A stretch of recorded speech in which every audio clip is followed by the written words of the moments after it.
उत्तराखंड में बेरोजगार नौजवानों पर हुए लाठीचार्ज का मुद्दा सियासी तौर पर गर्म है। विपक्ष तो पहले से ही सवाल उठा रहा था, अब बीजेपी के भीतर से भी सवालों की बौछार होने लगी है। जिस तरीके से देहरादून में युवाओं को दौड़ा दौड़ा कर पीटा गया, लाठियां उन पर बरसाई गई, किसी के सिर फूटे, किसी के हाथ टूटे, और इसके बाद अब त्रिवेंद्र रावत ने जो तंज कसा है वो बेहद अहम हो जाता है। जो कुछ हुआ उसके लिए मैं माफी मांग सकता हूं तमाम युवाओं से, तमाम बेरोजगारों से, उनके अभिभावकों से, जिनको भी उससे चोट पहुंची है।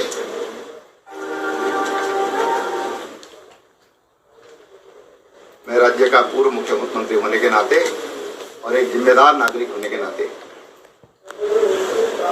यही मैं कह सकता हूं, वो नहीं होना चाहिए था, वो अत्यंत दुर्भाग्यपूर्ण था। सरकार बीजेपी की है, मुख्यमंत्री पुष्कर सिंह धामी हैं, लेकिन पूर्व मुख्यमंत्री त्रिवेंद्र सिंह रावत ये कह रहे हैं कि देहरादून में जिस तरीके से नौजवानों पर लाठियां बरसाई गई वो दुर्भाग्यपूर्ण था और उसके लिए वो माफ़ी मांगते हैं।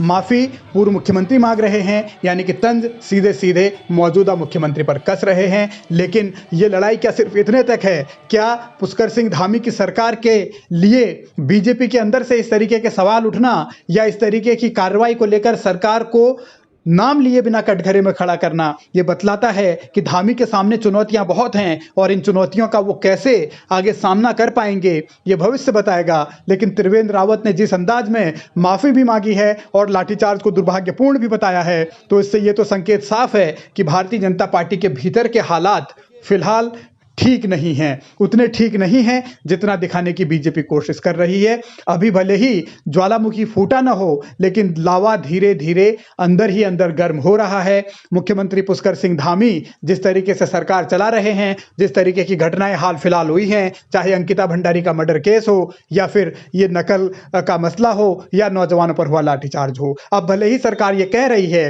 कि नकल विरोधी कानून हम लेकर आए हैं, जो दुनिया का सबसे या यूं कहे हिंदुस्तान का सबसे कड़ा नकल विरोधी कानून है। अगर कोई नकल करता हुआ पाया गया तो या कोई करवा रहा है तो उसके खिलाफ कड़ी कार्रवाई होगी।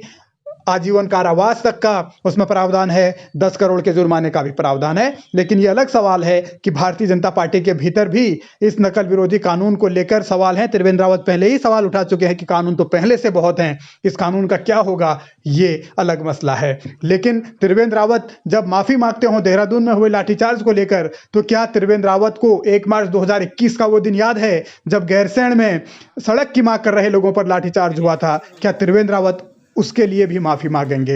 ये अलग सवाल। लेकिन सियासी तौर पर भारतीय जनता पार्टी के लिए चुनौतियां इसलिए क्योंकि इस साल निकाय चुनाव, अगले साल लोकसभा चुनाव, ऐसे ही अगर बड़े नेताओं के बीच टकराव होता रहा तो पार्टी की स्थिति मजबूत कैसे होगी, यही चुनौती है।